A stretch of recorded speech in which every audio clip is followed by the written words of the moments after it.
Oli mukulaba Mo TV. Gaziya okumanya kwo. Eno ye programu tambula n'okumanya ewagiddwa Masu Marketing Agency Uganda. Langa naffe.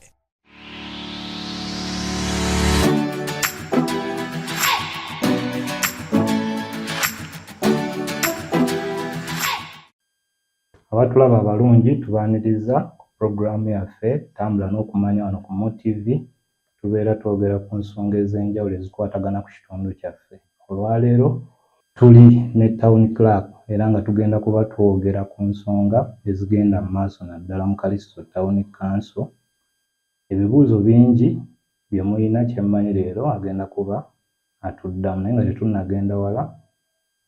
Town Clerk tukwaniriza ku Mo TV. Nange nsanyuse okubakyaza wano ku Town Council. Weyanjulire ku batulaba. Erinnya nze Nabatanzi Resite, nze Town Clerk w'ekibuga kino Kaliso Town Council. Mbadde wano emyaka 3 nga Town Clerk. Kaakati tutuukirewo ku nsonga. Waliwo ensonga ezigenda mu maaso mu kibuga, bukiyosiki, ebidaala zino bye bakookera ku sheds bali mu bimenya. Twagala otutangaazeemu ku nsonga eyo kuba waliwo mixed reactions. Abantu abamu bagamba kati nina okukola display kati ate mba munzigyeko wenkolera display ngenda kikwasaganya ntya. Kati twagala tumanye, abantu baffe bamanyi ki ekituufu ekirina okukolebwa naddala ku mateeka nga bwe gatambula. Neyanziza nnyo ssebo. Ekigenda mu maaso era ndi musanyufu okulaba nti nsobodde okubakyaza ate tutegeeze abantu baffe kiki ekigenda mu maaso ne trade order empya gye tulina. Naye njagala okusooka okubategeeza nti order eno si mpya, order eno nkaddemukko, eruddewo naye tubadde tetunnagimplementinga. So bakama baffe we balaba ndowooza nga tetugimplementinze ne bagireetanga new trade order. Era nkakasanga bannakaliisiza ababeera ku mitimbagano bagenze bakiraba nti mu bibuga ebisinga obungi kino kigenda mu maaso, tekitandikidde wano wokka ekaliisizo. Naye nga kyenjagala basooke bategeere nti ekikwekweto kino kugenda okukolebwa twasooka ne tukiranga wiiki nnamba nga tubategeeza bo bennyini beetereeze. Era ne tubategeeza nti ffe tubawadde paka Sunday ya weekend gye twakamalako. Kyenkakasa nti abaakiwulira ne bakiteekesa mu nkola tebaabadde affected at all. Abo bonna abataakikola era kye be baatuleetedde okulaba nga tukissaamu amaanyi. Ffe tubadde tubiraba ku mutimbagano nga tulaba nga tumanye oba biri mu bibuga binene Kampala bigenda kukoma eri mu tawuni ennene, naye twagenza okulaba nga ne mu Town Council nawo bizze. Ffe tulowooza Town Clerk nti abantu baffe eno wansi naddala mu Town Council Kaliisizo in particular obulimu obukolebwa bwe tuyinza okuyita oba obw'okuyiriba oba obw'okweyiiya. Alina akadaala ke w'atundira ennyaanya, kati bw'ogamba nti biveewo kitegeeza actually claim ezisinga gamba babadde babiraba mbifulumizza, kati ngenda bitundira ntya munda. Then waliwo ne bano abasiika chapati ku maaso g'amaduuka nga baateekawo, naye ate no babadde bangi naye nga kyafuukira ddala nti abamu babadde babiina nga binene azininka gwe mulimu akeeraawo n'abaana. So kati ekibuuzo kiri nti bagenda kukola batya? Ekisookera ddala ekyokukola bakirina. Bw'okkiriza okujja okukolera mu kibuga ebigenda mu maaso byonna oteekeddwa okuba nga obigoberera bulungi. Ekyaleesezza order eno mu bibuga era nga bw'ogambye nti ogenza okulaba nga abantu babizifuula permanent trading areas kwegamba wakolera nti awo wakeera ku makya walina okukolera naye nga mu butuufu bwakyo ekyandibadde kiri ideal mu bibuga byonna si wano wokka n'ebibuga ebirala byonna omuntu yandibadde akolera mu kizimbe mu nnyumba munda mu nnyumba munda nti olw'ensonga nti ku makubo kuno kwolaba emmotoka ziyitako pollution aba w'amaanyi nnyo ebyokulya byennyini abantu bye balya bifuna obukyafu so ekyandibadde kiteekeddwa okubeera kyekyo kye tuli mu kugezaako okutereeza nti bambadde nsiika capati ku luguudo n'ensibako olunaku lulamba ebijanjalo n'embifumba nebisiibaawo olunaku lulamba ng'oli yateekawo wooteeri naye ng'ate emabega nawo waliwo ki wooteeri oba edduuka eriri mu kizimbe so okugezaako okulaba nti abantu baffe abakonsuming ebintu ebyokulya bye balya capati n'ebigenda bindaazi bintu bingi nnyo ebikolebwa ku nguudo abantu babadde bakolerako abasiika chipusi naye okulaba nti ebintu ebyo kati you can imagine nti section yawali kuziriddamu stage abantu babadde basiibawo n'enkoko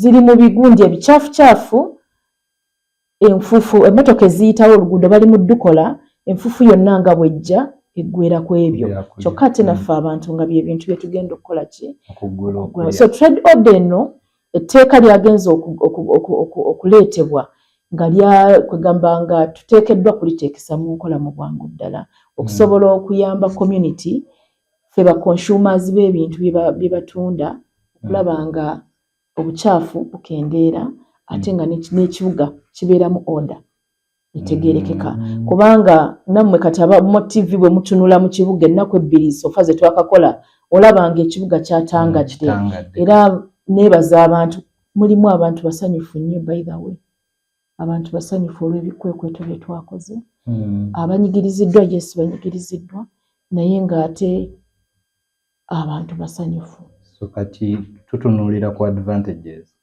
tutunuulire ku b'amaduuka abamu babadde affected naye nga tebalina we boogerera abantu bano b'olumu nga bakolera maaso gaabwe I heard someone saying nti ebisinga actually okumenyebwa ebya abalina botics because badde bakola display extensions obadde olaba extension ng'oli yateekawo ekintu kye yakizimba yakyava ku dduuka n'ateekawo empagi n'ateekako n'ebbaati n'azimba kakati ono edduuka eriddako liba lisiikiriziddwa n'erino eryeno era liba terisobola kubeera kwegamba omuntu yenna ayagala okugula ekintu aba talaba dduuka ki gye mbandaga generally speaking nti abantu babadde nga bakolera mu kunyigirizibwa naye nga tebalina kyakikolera oli n'akola display tulina abatunda emifaliso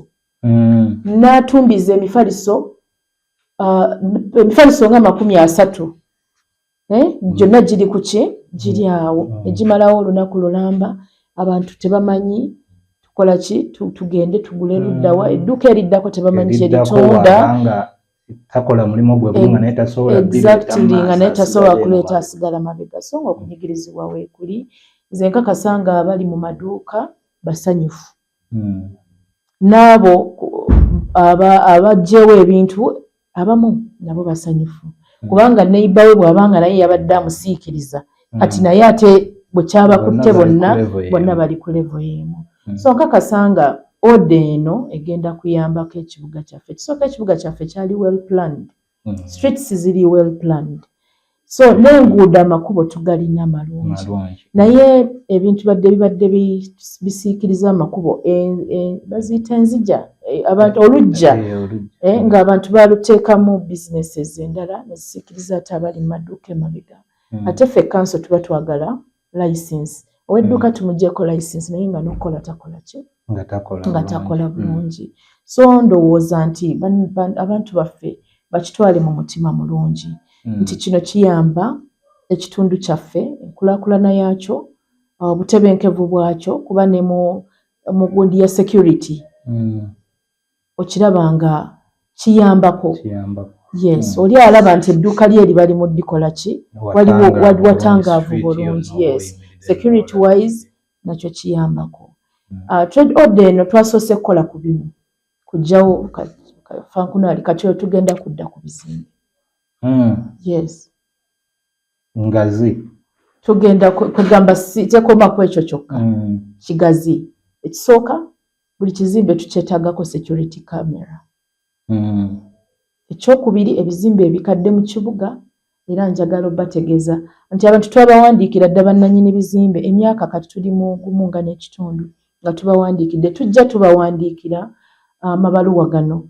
Amabaluwa gano tugawandiika okusobola okulaba abantu bano nga tubawa obudde obumala, ssente tezibaawo, beetegeketeeke. Kati kyazze nti tulina ate okuddamu okubayisaamu okulaba nti ebizimbe babirinovatinga, ebibuga ebyetaaga okubeera lino tuleme kubeera nga tulinga abali mu kyalo. Ebizimbe tuzimbye enguudo, Kalizo Town Council Government yetuwadde ssente. Enguudo ziriko koraasi, enfufu tugikendeezezza. Kiba kitegeeza nti at least okufumuka kw'enfufu kutono, n'ebizimbe byandibadde biri mu state ennungi. Bwe tunaava ku security camera n'okurinovatinga ebizimbe twagala ku paving, bapavinge okuva ku kizimbe okutuuka ku kakoraasi nga waliwo peva. Nga bw'olaba RDC waffe ziriddamu kye yakoze ewuwe, kapeva kalungi nnyo, era olaba enkuba ne bw'eba etonnye walisigala wali smart. Yes, so bye bimu ku bintu bye tugenda okukola okulaba nga ekibuga kyaffe tukiddamu tukitereeza buto, naye tetugenda kubeera so rapid, tugenda batwala mpola. Kibuuzo kiri kyogera nti kati abantu bagenda nedda, tebagenda kunyigirizibwa, tugenda bakwata mpola kuba naffe tukimanyi nti tu operating ekibuga ekiri mu kyalo. Yes. Kakati awo wennyini nga tetunnavaawo, waliwo abantu baffe ng'oggyeko bali betugambye babadde bakolawo emidaala gya capati basiibawo bakola ki, kati waliwo bano abajja ku streets ekawungeezi oba ekiro.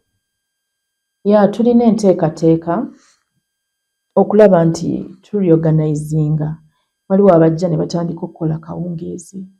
Naffe tuli bantu byonna tugenda, tulina olukiiko olwo lugenda kubaawo wiiki eno, ng'abakulira ekibuga ffenna wamu, technical people, enforcement, politicians n'abasigadde, okulaba nti kibuga kyaffe abantu baffe tubayambye tutya. First of all twabagyewo, era tukitegeera bulungi nti abasinga obungi emirimu abadde bakolera ku nguudo emirimu tebakyalina. Era tubadde tusinsiibye nabo wano olunaku lwonna, nsiibye n'abantu okulaba beegayirira wano na wali. So nga ate nange ndi mu kukola kye nnina okukola. Naye nga tuli mu nteekateeka y'okulaba nti abanyigiriziddwa tulaba ngeri tuyinza kubayamba tutya. Njagala okutegeeza nti omuntu abadde akola capati muli mu kalisizo muwangaaliddemu. Abadde aleeta esseffuliya y'essigiri, esseffuliya n'essigiri ye n'afumba ebijanjaalo bye, wano n'ateekawo capati, abantu ne bajja nga balya bikomando. Aba wooteeri okimanya ekiddako, abantu babadde tebakola. Abali mu mahooteeri balina restaurants zaabwe nga tezikyakola, kubanga bano abali ku nguudo nga ajja n'asiibawo olunaku lulamba. Abamu babadde bafumba ne caayi. So kati caayi eyandibadde anywebwa mu wooteeri munda ng'anywebwa ku luguudo. So tuli mu kutunuulira obusuubuzi tumuyambye tutya, kyokka naffe abantu abakonsuminga ebintu ebyo tubayambye tutya mu nsonga y'ebyobulamu. Yes, kubanga omuntu adde ateeka bonna kyasanze wakitadde. Mugezaako okulwana okuba mwakalwana ogera nakati ssaawa eno waliwo abali mu kubikola ki, abali mu kubizzaawo, naye tugenda kulwana okulaba nga ate era tebabizzaawo. Ate era abo abanaaba bakozesezza amaanyi amangi, kanso ejja bateekako amaanyi. Abasinga babadde kuba mbadde ndaba kuva ku Sande abantu bali mu byejjirako bonga bo amabaati era mbeebaza neebaza abantu abo abagezezaako okukwasaganya obulungi ne town council ne batatuwa buzibu bo ne bakitegeera kuba badde bakiraba ndowooza nti neewalala bwekityo bwe kiri ne bajjako ebintu byabwe. Tulowooze nti embeera egenda kwongera okubeera nga etambula bulungi. Ekyamazima kiri nti ekibuga kyo fonna kyatangadde newankubadde abantu baffe abo tugambe nti kiri mu ngeri nti gavumenti oba council bo tebasasula license terina kyebafunamu. Abantu abo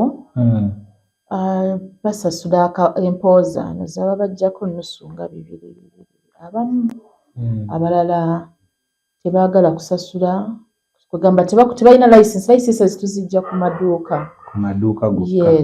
Then bano abalala basasula empooza ebyo tuyita empooza but of recent ojjukira bulungi nnyo nga ne president agamba abantu tebabajjaako mpooza abantu baffe ate naye babadde bakomplayinga mbeera eyo naye nga council okutereeza ekibuga kyekisinga obukulu. Kasita tumala okubatereeza bulungi tuba tusobola okubajja mu ssente zonna ezisoboka nga naye we bali basobola okukolerawo nga nabo bali safe bulungi.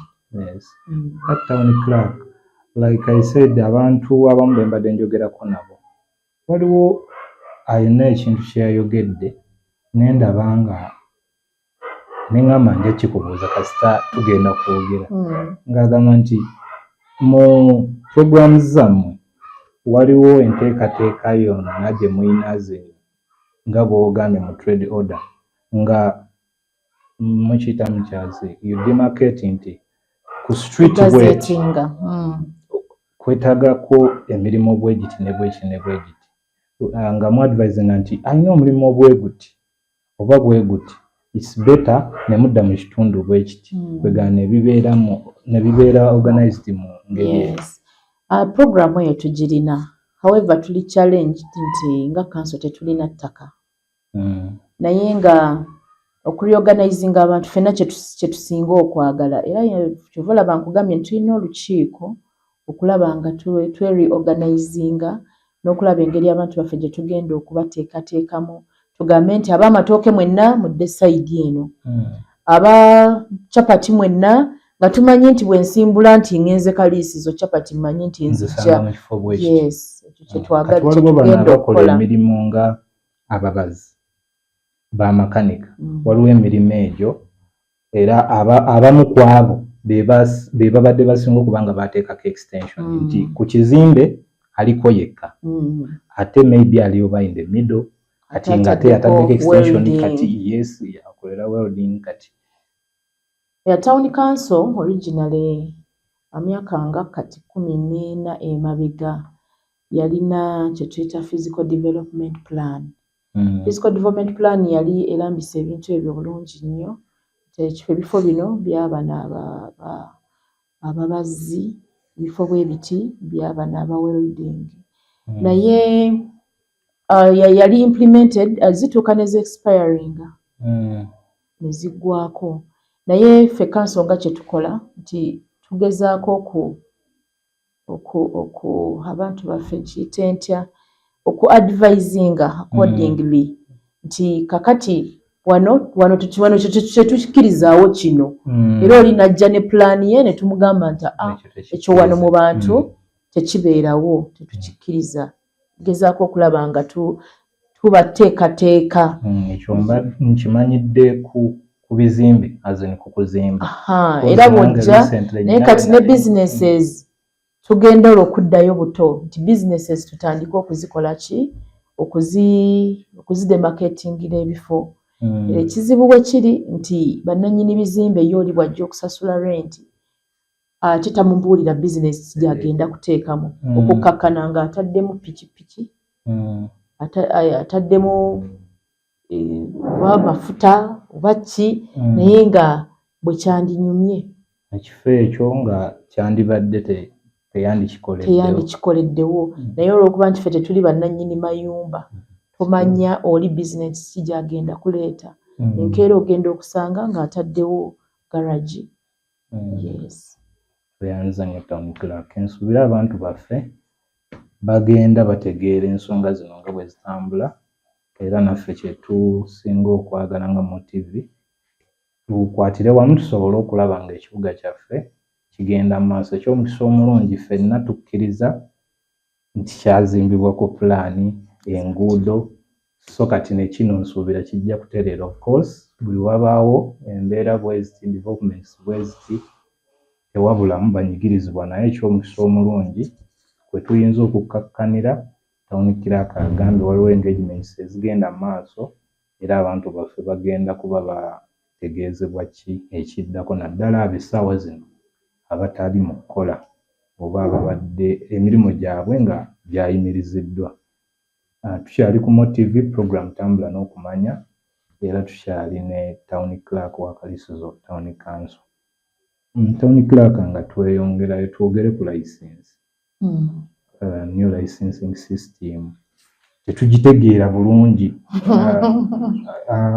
Emyaka ndowooza kati 2 nga twashiftinga ne tuva ku eri ey'akatabo wajjanga nga batambula n'osasula ne bakakuyulizaamu ne bakakuwa kati ng'olina okusasula mu bbanka ndowooza 2 years emabega naye kati waliwo ebipya ebyakyuse bye tubadde tutamanyidde eri emabega. Webale nnyo ekintu ekyo kikulu nnyo era community tubadde tujja tugitegeeza mpola mpola nga tubasomesa engeri emisolo gyaffe emipya bwe tuli mu gihandolinga. Myaka kati ndowooza ng'ena kyatandika emyaka ng'ena emabega naye okubeera implemented tuli mu myaka kati 3 okulaba nti emisolo gyonna gavumenti eri mu kugezaako okuggyawo empapula okusobola okulaba nga bakendeeza ku bulyake n'obuli bw'enguzi. Kakasanga eyo ye major goal ey'okulaba nti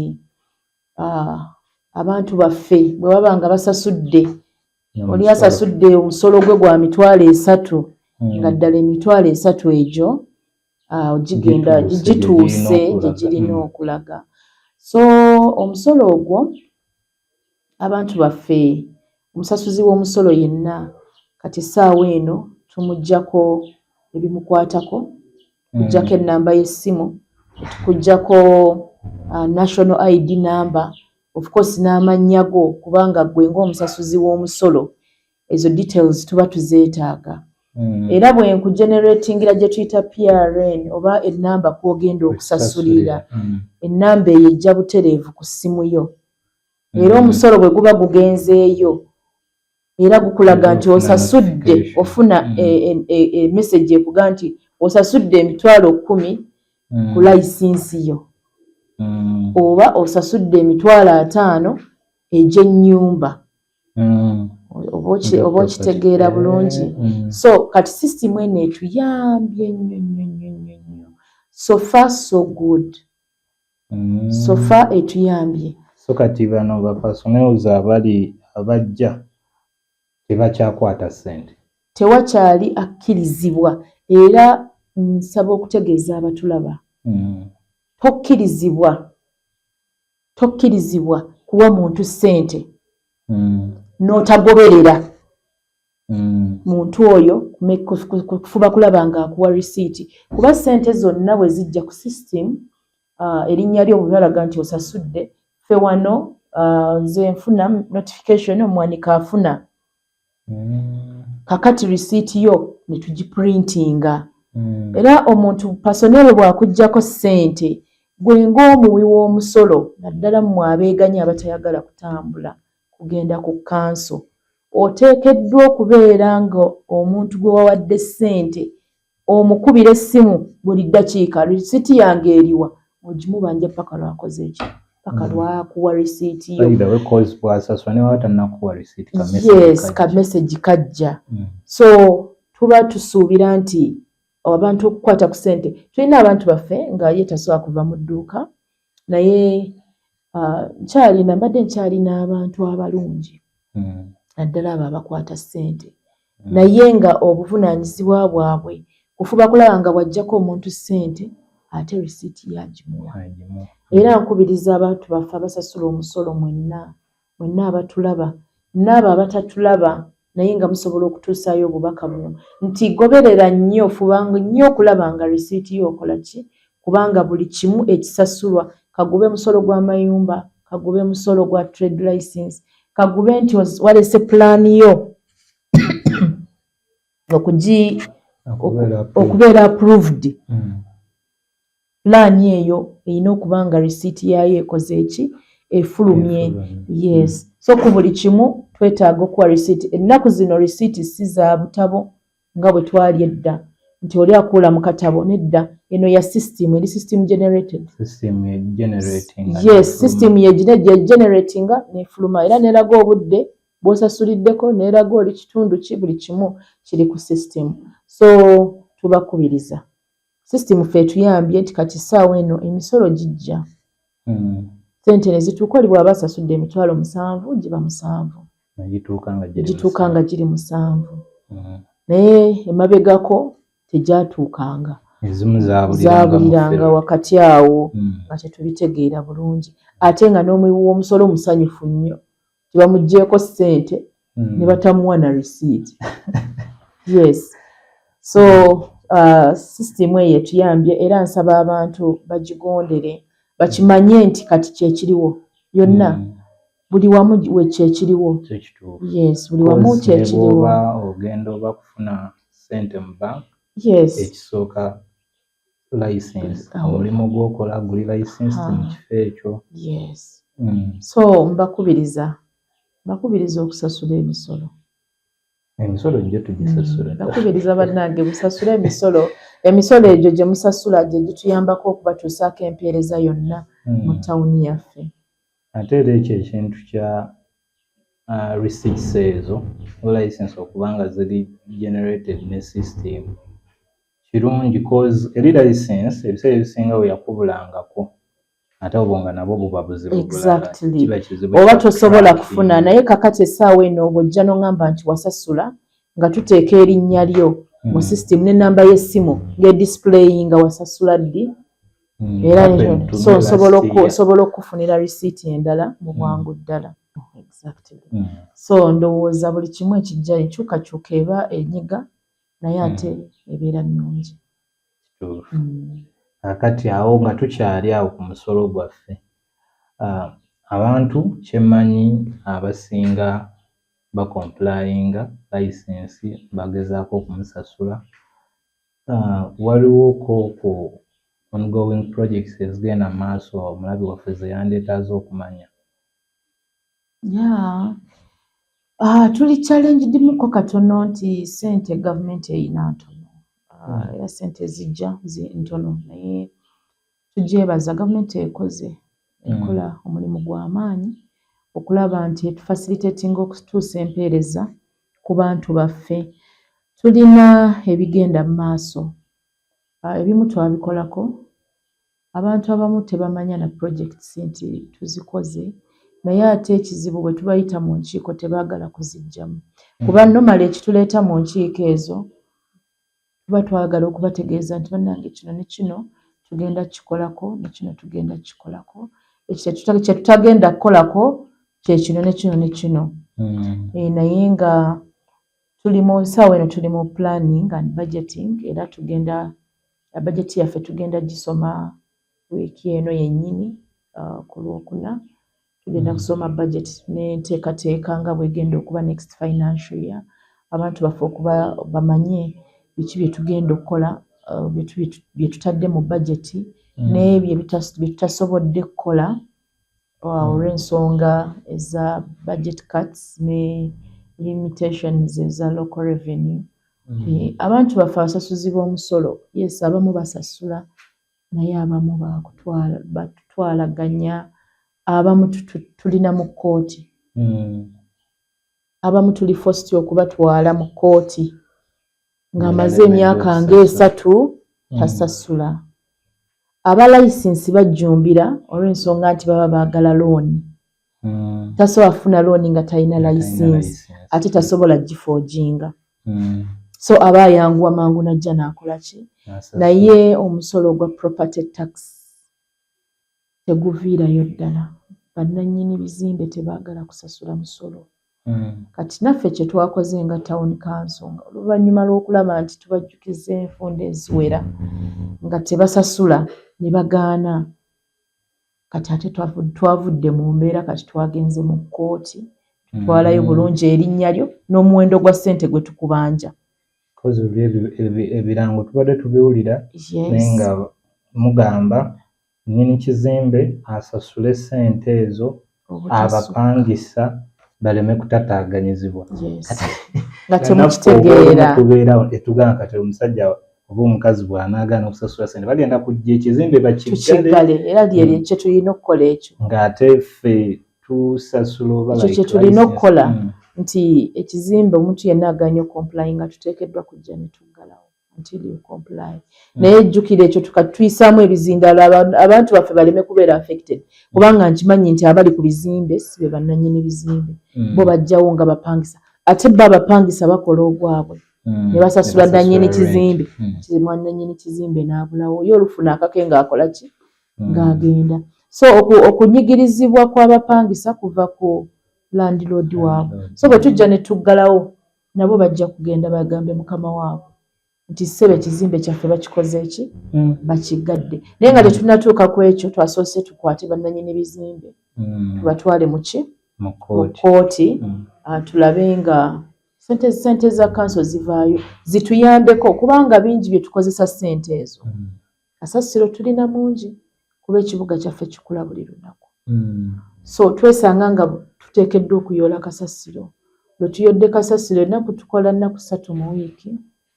Out of the 6 days out of the 7 days tukola ennaku 3 buli wiiki. Naye ng'olaba nti kasasiro tasobola kugwa mu bantu. Naye nga kyekituyamba okuyoola kasasiro ssente z'emisolo ezivaamu. Yes. So tubakubiriza basasule. Kituyambeko naffe okulaba nga okuteekerateekera ekibuga kutwanguyira. Kubanguyira kugenda mu maaso. Town clerk totusoneddeeko mu financial year nti if all goes well tusuubira kino ne kino. If all goes well byonna nga bitambudde nga bwe tubibala. Ze twagala okukolako next financial year tuziyiseemu grader tuziteekeko maramu. Then oluguudo lwa chorus lwe tugenda okuyiwa baluyita Nsibambi Road. Oluguudo olwo luyita wakati ku Umeya. Somero baliyita Umeya. Umeya ligende ligweyo eri. Oluguudo tugenda kukolako kilomita nalwo tugenda duyiwa chorus. Era bwe mba mujandoza mulabyewoko ku mayinja awo ne mulabawo ne ku pipa eziriwo. Ebyo bye bimu ku materials ezimu ze tugenda okukozesa ku luguudo. So if all goes well nga ssente zifunise government ezituwadde tugenda kukolako ku nguudo ezo. Tusuubira okufunayo ku ssente endala tulongooseeko ku kizimbe kyaffe. Naffe tetuli bulungi. Naffe twagala tutuule we tutudde ng'abakozi baffe we bali mu working environment ennungi ate basobozesa okukola emirimu gyabwe obulungi. Tusuubira n'okutwalayo ku school desks mu masomero gaffe aga gavumenti. Tulina St. Bali ku Ddembe, tulina Central Fire, tulina ku Umeya, tulina n'ebiri eryawali Matale. Somero gaffe ago tujja gawaayo ku school desks. Singa resources zifunika. Yes. Bingi bye tulina okutambuza naye ebiseera ebisinga capacity ebeera ku ssente zire eziva mu gavumenti ate n'eziva mu ffe ffennyini ezikuŋŋaanyizibwa. Tweyanzira nnyo. Abalabi baffe abamu TV tugenda kuwummulamu tukyali ne town clerk wa Kalisto Town Council kensuubire ensonga muzitegeera bulungi ketukomewo. Oli mu kulaba Mo TV. Gaziya okumanya kwo. Mavicom Studios ffe bakafulu mu kukwata ebifaananyi ne videos ez'omulembe nga tukozesa kamera zaffe lumabiri eziri ku mutindo gw'ensi yonna nga bwe muli ne drone kapyata. Eno ye pulogulaamu tambula n'okumanya ewagiddwa Masu Marketing Agency Uganda. Langa naffe. Abatulaba ku MoTV tukomyewo nate mu kulikayo mu kumulamu. Tukyali ku MoTV program tambula n'okumanya. Teweerabira program eno etuusibwako Masu Marketing Agency bakafulu b'okulanga n'okutumbula business. Leero tukyali ne Town Clerk abadde atunnyonnyola ku nsonga ez'enjawulo ezikwatagana ku kitundu kyaffe Kaliisi zo Town Council. Naye bwe twagendedde mu kuwummulamu ebisinga abadde abitunnyonnyodde new trade order, enkyukakyuka ze mulaba mu kibuga, extensions, emidaala ebibadde bimenyebwa, wamu ne licensing system empya naye abadde agyogeddeko. Town Clerk, twogere ku challenges ze musanga nga mmwe aba Town Council. Okusomoozebwa kungi mukko, okugeza nja kuleeta ekisinga obukulu nti esente tulina ntono. Sente zo ntono zituchallenginga mukko, naddala sente eziva mu business community mu bantu, ate nga n'entono eziriyo abantu tebaagala kuzisasula. So kati mu bufunda bw'okuba nti sente ntono nga ate tulina ne budget ey'okuimplementinga, tusoomoozebwa nti ebintu ebimu tugenda ne tuba nga tetujja kusobola kubikola, ate nga community yeetwetaaga mu services. So eyo nsonga nnene. Ate n'ekirala nti mu ssente ezo olumu tuteeka ssente mu budget nga naddala ssente eziva mu gavumenti ne bazisala ne zitajja nga bwe tuzirina mu budget. Kitegeeza nti bwe zitajja tuba tulina kusala ku services ze tulina okuwa abantu. Eyo nsonga nnene nnyo. Endala ensonga eri ku community, abantu baffe abamu balina emputtu, baresistinga, they resist to change. Kwegamba bo tebaagala kumanya community erimu abantu abamu, ate abantu abo ne bainfluencinga n'abalala. For example, kati tukimanyi nti omuntu okuzimba oteekeddwa okuba nga olina building plan, naye n'osanga olinaga nzinje kizimba ate balina kye bajja kunkola. Nemukisanga nga olwedde kyatambudde. Nemukisanga nga olusi kyatambudde dda. Process y'okumenya ekizimbe eba mpanvu. Inofuna court order ate n'ogimplementinga, kwegamba biwanvu okukakana olusi n'olemererwa okumenya ekizimbe ekyo ekikoze ekizimbiddwa. Naye ogenda okulaba nti ate omulala akola ki? Wadde nga tutuuka ne tubakwasaganya still ne baleeta pulaani ezo n'okuzisasula ne bakola ki? Bazisasula. Naye olina okuba ng'otaddemu enforcement eyaki? Ey'amaanyi. So abantu baffe baresistinga. Veiko mwana olwaleero bamusaza akambe. Omukyala mukulu era mba nenyezzaamu ababadde mu field, lwaki temukwatidde ekifaananyi ekyo ne vidiyo ne mutwala ku kkomera? Ebisa ebisinga tubeera push tokola emirimu gyaffe mu bugubi nti community gye tukola nayo erimu abantu nga bo tebagala kuwulira ku nkyukakyuka ezze. Omukyala ajjeyo akambe n'asala omu ku bantu ababaddeyo nga bagenda mu field nga bagenda okuggyawo ebintu. Yes. N'amusala nti singa abadde teyeegaadinze olusi akambe kandi kutte liiso omuntu n'akola ki? N'afa. Oba naye community kyeteekeddwa okumanya nti bino bye tukola byonna biba mu mateeka. So enforcement bw'ebezze mubawe kye beetaaga, mukole ekyo council kyekola ki? Kyegamba. Olw'ensonga nti buli lw'okozesa amaanyi kati oyo amenya etteeka era bwe tumutwala mu kkooti ne gumusinga asobola okusibibwa okumala ebbanga. Okitegeera oba? Naye community ekyo tekimanyi, which is worse. Ate nga tetwandyagadde kutuuka ku eyo level. Ng'ate nze naawe tusobola okutuula ne tukkaanya ku nsonga ate n'okola ekyo kye twetaaga okukola ekiri mu mateeka. Kati Town Clerk, abantu baffe balina office oba osobola okutangazaamu nti bw'aba anyigiriziddwa oba ng'alina ky'atakkiriziganya nakyo asobola okujja ku kanso bw'aba azze ku kanso atuukirawo era kwani town clerk office eno gye ntuddemu y'abantu obuweereza bwonna bw'abantu bwe mba siriiwo nga ndi ku mirimu emirala emitongole gye mba ngenzeeko era omumyuka wange abeerawo so ensonga zonna tewali nsonga eyinza tulemerera kukwasaganya era oli yenna alina okwemulugunya ajje mu ofiisi ya town clerk nze siriiko blooka nti okulaba town clerk olina kusooka kulaba sirina secretary gwe ngamba nti okusooka okulaba town clerk olina kusooka yita wa secretary wange n'okola appointment sewange tekiriiwo sibeera na appointment n'abantu jangu nga bwozze okutuuseeko empeereza gye weetaaga. I remember like kyetwogeddeko ekya licensing system emabega nti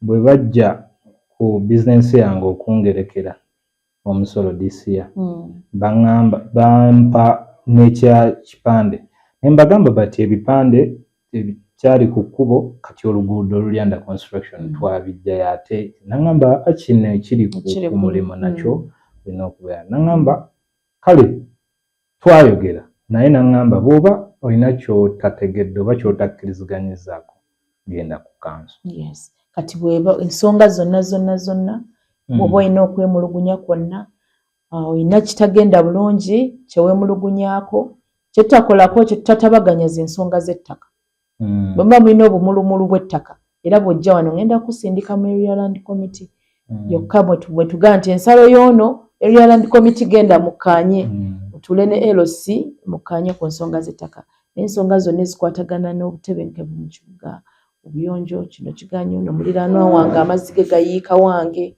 ezo zonna ensonga tuzikwasaganyako omusolo bangerekedde mungi nnyo obutuufu bizinesi yange capital yenna bagenda kumulya jangu ewa town clerk ababeera mu field for now kyenalabye babeera ne oba n'ebitabo kategori y'omulimu bakebera kategori y'omulimu ze bagereka era ekyo kituweebwa system ebyo boolaba balina ekitabo babijja ku system ne bawandiika nti retail shop eyenkana bweti sente ezirina kuba bwe ziti so bagituukako ne bagitunulako ne bawandiika naye wabaawo okwemulugunya kwonna yenna yeemulugunya tulina ojja mu ofiisi ya town clerk nze nja kugaidinga wawoolina okulaga.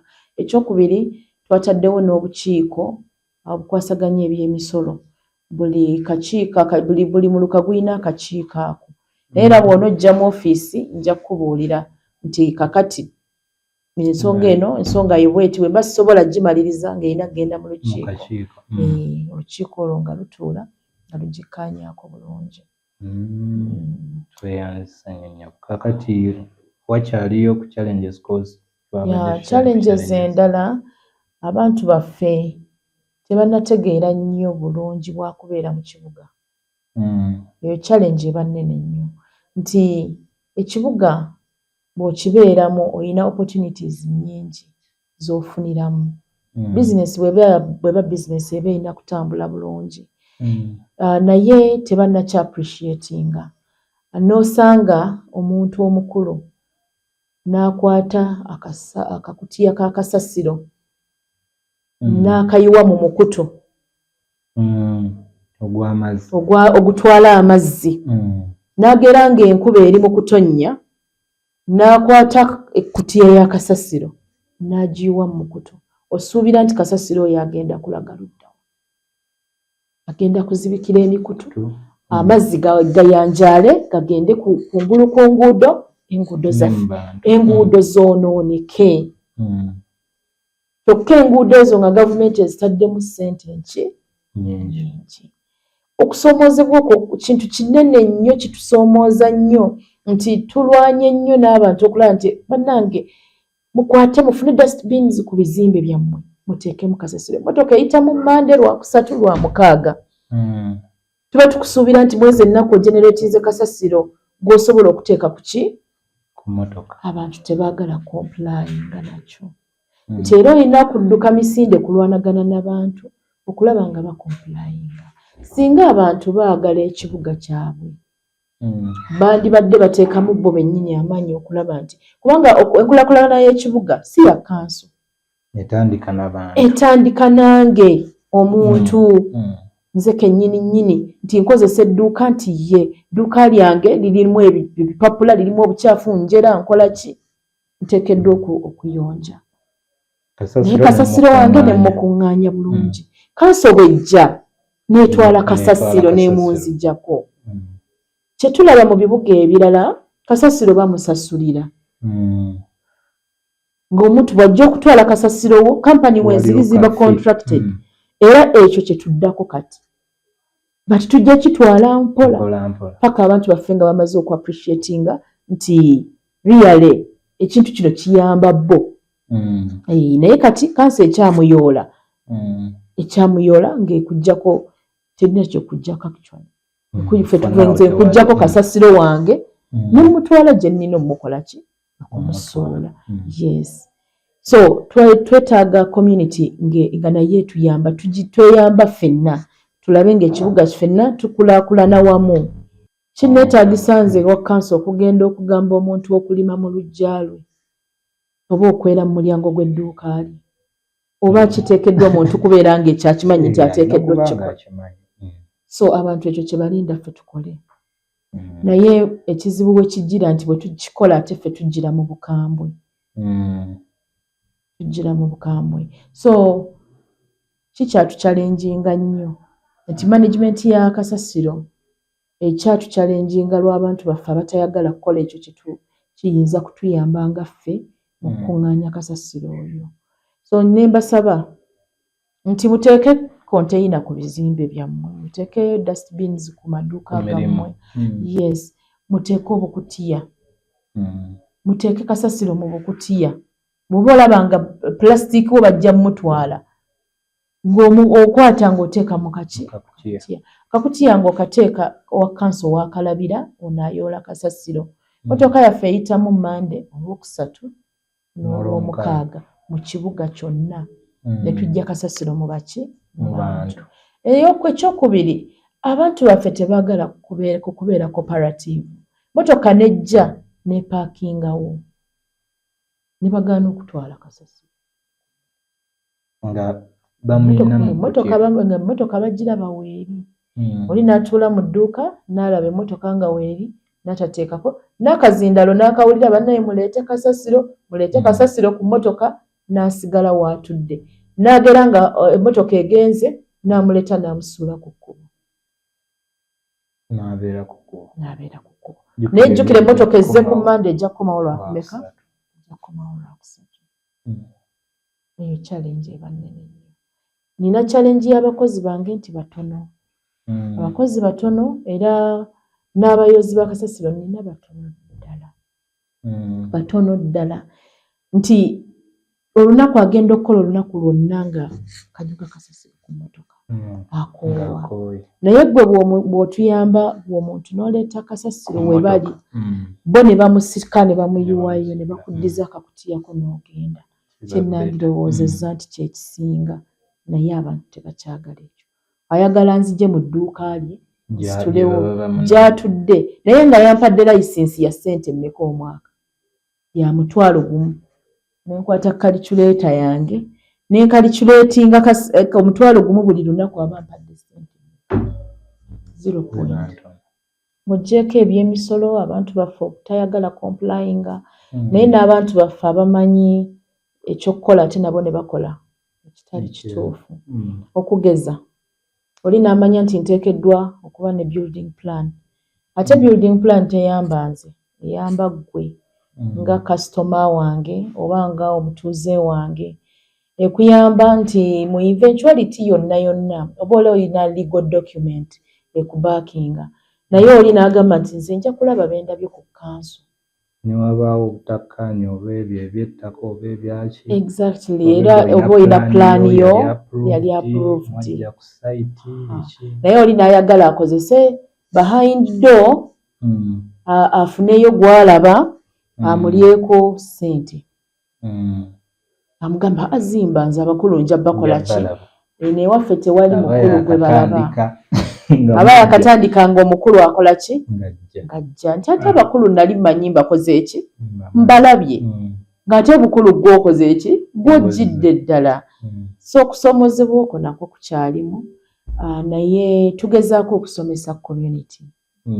Nti bannange obukulu bw'ekintu kino gwe bw'oba owulira ng'olina ky'oyagala.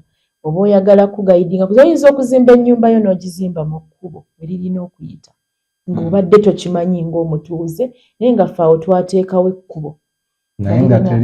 Nga teririiwo naye nga it's a future road tujja kulu openinga. Naye nga poloti yo tokimanyi nti part of it is a road. Gwe n'omala gakola ki? N'ojja ofuna ekiki? Ekizibu. So okusomozebwa okwo kubaawo naye ng'era bwe tugambye nti ofiisi yange ebaawo nga nzigule Monday to Friday 8 am to 5 pm. Tubeerawo. Amasimu gaffe gabaako over the weekend. Kwe gamba ffe tusigalamu nga tukola. Matches tuyinza okuba weekend tetuliiwo physically naye amasimu gabeerako ne tusobola okwadressinga ensonga nga bwe ziba zizze. Basically byebyo tebitusoomooza naye tugezaako okubikwasaganya nga bwe biba bizze. Nga tumaliriza bugambo ki bw'olekera abantu baffe abakaliisizo Town Council? Ekisooka mbaagala nnyo kubanga abamu batwanguyiriza empeereza yaffe. Ntwala omukisa guno okubeebaza. Beebale okutwanguyiza mu nkola y'emirimu gyaffe era ne mbaagaliza kaliisizo ennungi eno. Kitundu kyaffe mbasaba bakyagale. Bwe banaakyagala bajja kukifuula ekyo kye baagala kibeere. Ebibuga bingi bikulaakulana. Ssaawa zino tunoonya municipalities, tunoonya ebibuga byaffe bituuke ku levels eza waggulu. Naye tetujja kutuukayo okuggyako nga community etuyambye. Kyonna kye baagala okwebuuza bajje ku Town Council. Essimu yange ebeerako. Ekirungi nkwata essimu. Kiro wokka we sikwata masimu. Naye emisana essimu nzikwata. Era ne mbaako bye twogedde abasobodde okuba amasimu we have interacted. Abatasobodde nti oyo tumutya katugende ew'omulala era bafunye ebizibu. So ne mbasaba tukwasaganyize wamu ku lw'enteekateeka y'ekibuga kyaffe batusupporting in whichever way. Era bwe balaba nga waliwo ekitagenda bulungi bajje bakitubuulire batusobole okulaba nga tutereeza kuba naffe tulina we bigaana. Naye ng'ate tulinamu abantu abasobola okutugamba nti ati wano mwakoze bwe muti, wano mwakozewo bwe muti, ne tusobola okulaba nga tukwasaganyiza wamu olw'enkulaakulana ya kaliisizo n'okulaba nti empeereza yaffe ebeera nnungi eri abantu. Mbadde neerabidde waliwo eyaŋŋambye ogenda sisinkana Town Clerk mubuuze ku nsonga y'emmotoka bwe zirina okupaakingibwa emabegako awo kyajjako nti tolina kumala gapaakinga mmotoka buli wamu. Mmotoka kika ki taxi? Emmotoka ezirijje nazo oba bwe nzija okay. Yes. Night parking ezo zinabeera so much regulated. Twali tubawadde night parking wano era nga tukozeewo bulungi nnyo naye tufunamu okusomozebwa still from the community. Naye ebifo ebitalina kukolebwamu parking ekimu ku byo ze petrol stations. Ate nga abantu kwe basinga okwagala okuteeka parking emmotoka zaabwe ekiro. Bateekako olw'okuba kuliko abasirikale b'emmundu. Naye ng'ate era still community yennyini ye yalwanisa council okubeera ng'ekola ki? Nga implementing ekintu ekyo. Tekyalekera awo. We just took a step back tusobole okulaba nti tukinyweza era enteekateeka eyo egenda kudda nti tuteekeddwa okuba nga tulina well gazetted and well known place. Nti emmotoka yo ne baba nga bagikubyeko omanya wa we yavudde. Naye kati essaawa eno tulina insecurities nnyingi naddala ku petrol stations abantu ababbako amamotoka abasirikale abakuuma petrol stations bakuba amasasi ne babatta ababbi ne bakola ki ne batwala ebintu byabwe ne batwala emmotoka z'abantu but still community resistance yeleeta ekyo naye once the community complies buli kimu kiba kigenda kutambula bulungi naye twajje we just stopped a little bit twongere okwetegereza ate tuyoke tuleete implementation eri better nga kwega twetegeke bulungi okusingako nga bwe twali twetegese. So petrol stations are out of bounds. They are prohibited. That one.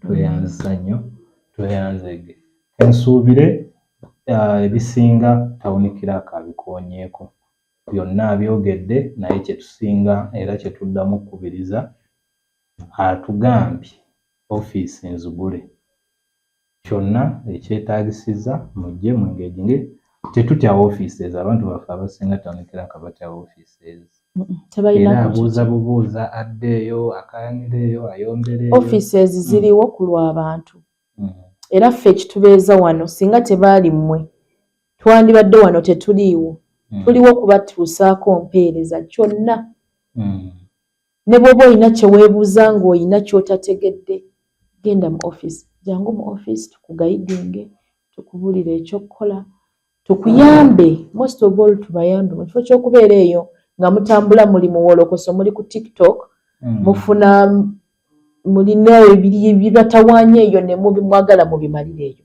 nje tubimalire wano ku lw'enkulaakulana y'ekitundu kyaffe. Tweyanza nnyo ndowooza leero tugendako wano olwaleero tujja kudda omulundi omulala ebadde program tambula n'okumanya ku MoTV. MoTV tugoberere ku mikutu gyaffe.